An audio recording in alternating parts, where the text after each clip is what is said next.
নিজেকে ছোট মনে করার কারণে আল্লাহ পাক রব্বুল আলামিন তাদের দরজা এবং তাদের স্থানকে উপরে উঠে দিয়েছেন। আরেকবার সুবহানাল্লাহ। একটু দরুদ ও সালাম পেশ করেন। আল্লাহুম্মা সাল্লি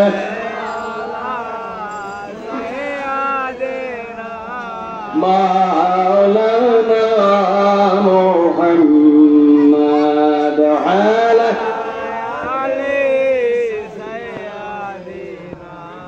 মাওলানা মুহাম্মদ কোথায় রইলেন প্রাণের হাবিব আমাদেরকে ছাড়িয়া, আপনি ছাড়া কি লাভ হবে এই ধরাতে বাঁচিয়া।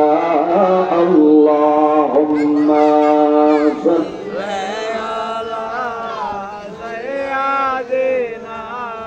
মাওলানা মুহাম্মদ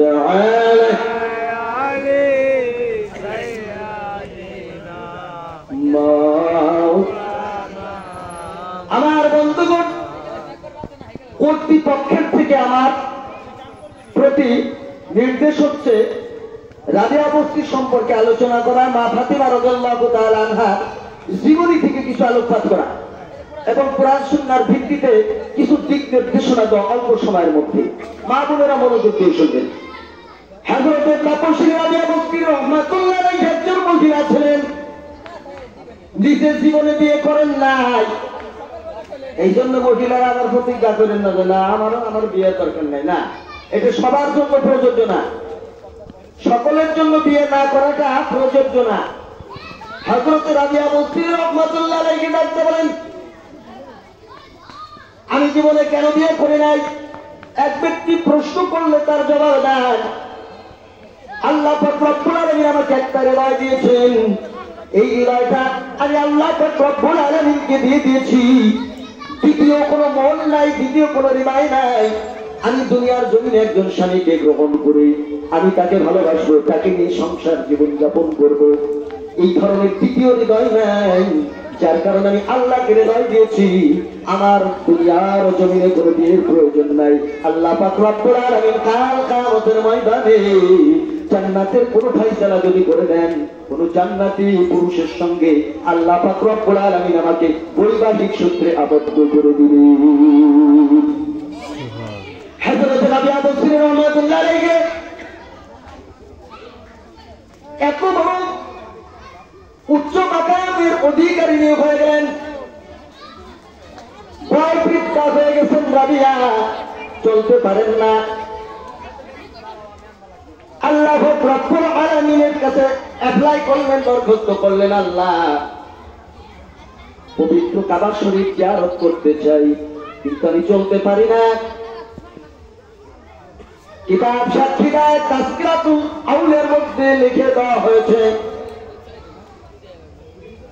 হযরত ইব্রাহিম ইবনে আদহাম রাহমাতুল্লাহ আলাইহি 7 রাজ্যের প্রেসিডেন্ট ছিলেন। কয় রাজ্যের প্রেসিডেন্ট ছিলেন ভাই? ভালো করে বুঝেন, এখানে একটা পয়েন্ট বের হয়ে আসছে। 7 রাজ্যের প্রেসিডেন্ট ছিলেন হযরত ইব্রাহিম ইবনে আদহাম রাহমাতুল্লাহ আলাইহি। এই বাংলাদেশের মতো 1,45,000 বর্গ কিলোমিটারের প্রেসিডেন্ট না, 7 রাজ্যের প্রেসিডেন্ট। ইব্রাহিম ইবনে আদহাম একদল ইসলামের রাজনীতি নাই, আল্লাহর নবী কোরআন দিয়ে দেশ চালাইছেন। দাউদ আলাইহিস সালাম প্রেসিডেন্ট ছিলেন, সুলাইমান নবী প্রেসিডেন্ট ছিলেন।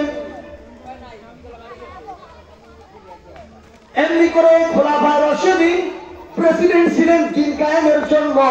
হাক্কানি উলামায়ে হযরত আল্লাহর ওলিগণ দিন কায়েমের জন্য, আল্লাহর জমিনে আল্লাহর দ্বীন প্রতিষ্ঠার জন্য জিহাদ করেছে। সুতরাং ইসলামের রাজনীতি 100 বার যারা কয় ভুল মেসেজ দিচ্ছে, ভালো করে শুনেন। ইব্রাহিম ইবনে আদহাম রাহমাতুল্লাহ আলাইহি এরা যখন তার বয়স হয়ে গেল, তার আমার রাষ্ট্রের প্রয়োজন নাই, রাজপ্রাসাদ ত্যাগ করে 2 কদম অগ্রসর হন আর 2 রাকাত নামাজ পড়েন। কয় রাকাত নামাজ পড়েন ভাই? 2 রাকাত। এমনি করে চলতে চলতে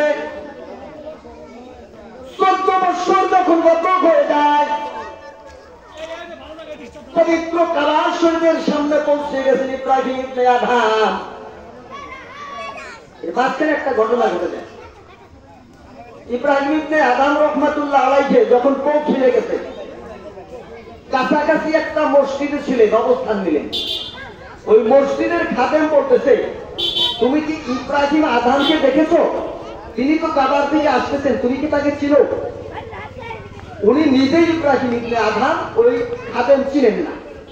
ডাক দেখায়, ওই ইব্রাহিম ইবনে আদম ওর মতো ওই বোকা মানুষের আমি তো দেখি নাই। যখন ইব্রাহিম ইবনে আদম রহমাতুল্লাহ আলাইহি নিজেকে নিজে বোকা বলছে, না বুঝে তার গায়ে আঘাত করছেন, মাথার মধ্যে আঘাত করলে মাথা থেকে রক্ত ঝরছে। এবার ইব্রাহিম ইবনে আদম রহমাতুল্লাহ আলাইহি ডাক দেখায়, দুনিয়ার জমিনে তোমার কোনো প্রশংসার দরকার নাই, আজকে প্রশংসার মজা নিয়ে দাও। 14 বছর পর্যন্ত যখন কাবা শরীফের কাছে যায় পৌঁছেছেন, তাকায় দেখে কাবা আর স্থানে নাই, কাবা দেখা যায় না। আল্লাহ যদি ইচ্ছে করেন কাবা কেন আজকের এই সাইপ্রাসকে সৌদি আরব পৌঁছে দিতে পারেন কি পারেন না? আরো জোরে পারেন কি পারেন না? আপনারা একটু চিন্তা করে দেখেন, বাদশাহ সুলাইমান আলাইহিস সালাম, ওই সুলাইমান আলাইহিস সালামের দরবারে একটা জিন রানী বিলকিস, ওই আলোচনা আমি যাবো না বুঝাবার জন্য, সূরা নামলের মধ্যে আসছে। রানী বিলকিসের সিংহাসন জিনকে বলল যে কতক্ষণ লাগবে আনতে, তার ভিতরে আল্লাহর কিতাবের জ্ঞান ছিল। বলতেছে হুজুর আপনি চোখ বন্ধ করবেন আর খুলবেন, দেখবেন যে সিংহাসন পৌঁছে গেছে। সাথে সাথে চোখ বন্ধ করছেন, খুলছে, সঙ্গে সঙ্গে রানী বিলকিসের সিংহাসন তার রাজ্য থেকে সুলাইমানের রাজ্যে পৌঁছে গেছেন। আল্লাহ সুবহানাল্লাহ। সে আল্লাহ রানী বিলকিসের সিংহাসন পৌঁছেছেন, ওই আল্লাহ কাবা শরীফ ইচ্ছে করলে তার এক বান্দা তার এক বান্দির জন্য পৌঁছতে পারেন না। ইব্রাহিম ইবনে আদম রাহমাতুল্লাহ আলাইহি তাকায় দেখেন সিংহাসন আর স্থানে নাই। চিন্তায় পড়ে গেলেন, কি অপরাধ করলাম? আল্লাহর দরবারে সিজদায় পড়ে গেছেন। ডাকতে কয়, আল্লাহ রে, এত কষ্ট করে আসলাম আপনার ঘর জিয়ারত করবার জন্য, আজকে ঘর কোথায় গেলাম? আমি কি অন্ধ হয়ে গেলাম? আল্লাহ ইলহাম করলেন। ইলহাম হঠাৎ শব্দ, গায়বী শব্দ, নবীদের উপর আসতে ওহী। আর আল্লাহর ওলি যারা, আল্লাহর বন্ধু যারা, তাদের উপরে আল্লাহ ইলহাম করেন। হঠাৎ আল্লাহ সাউন্ডটা বুঝিয়ে দেন যে এইটা করো, এইটা করো না। ইলহাম হয়ে গেল, ইব্রাহিম রে, আমার এক পাগলি